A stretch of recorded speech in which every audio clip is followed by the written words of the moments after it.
Cotton buds से कान साफ करने की कोशिश नहीं करनी चाहिए, क्योंकि इन कॉटन बड्स से कान साफ नहीं होता है, बल्कि इनसे कान में मौजूद वैक्स या मेल ज़्यादा अंदर जाता है और कान में ही फंस जाता है। इसके अलावा इनसे कान को इंजरी भी हो सकती है, खासकर इससे ईयर ड्रम की परफोरेशन हो सकती है।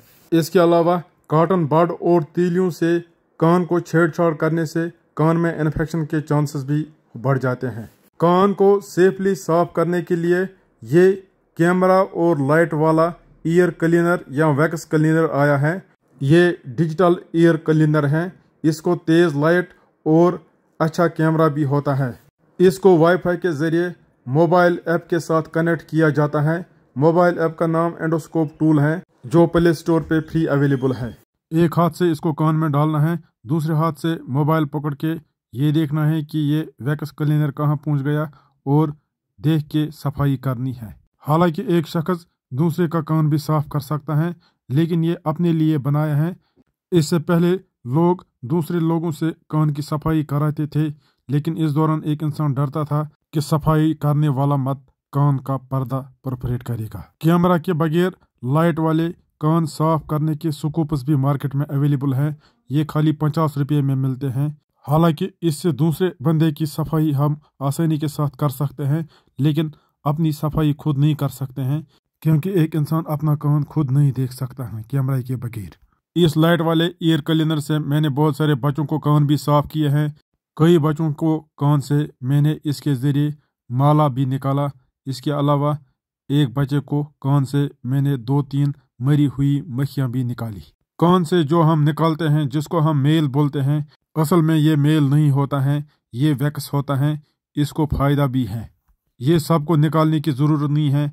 ये खाली तब निकालना है जब ये कान को ब्लॉक करता है, जिसकी वजह से इंसान अच्छे से नहीं सुनाई देता है, या अगर इससे कान में दर्द होता है, या अगर इससे कान में तू तू की आवाज़ होती है।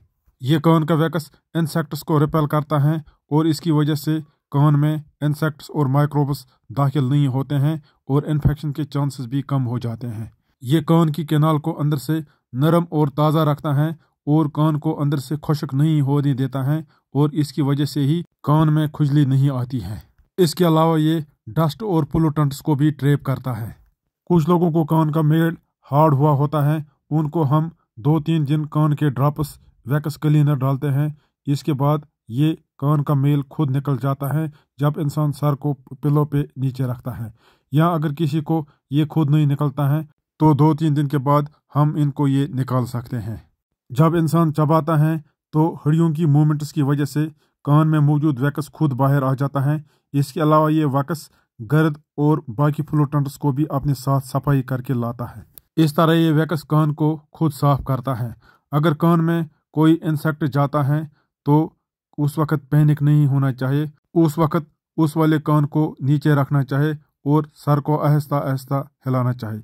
इससे ये कीड़ा बाहर निकल सकता है।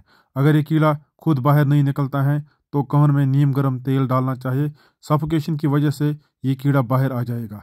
अगर कान में कीड़ा ऑलरेडी मरा हुआ है तो कान में पानी डालना चाहिए ड्रॉपर के जरिए। ENT डॉक्टर्स कान के वैक्स और कान में मौजूद कीड़ों को पानी से सिरेंजिंग करके कान को साफ करते हैं।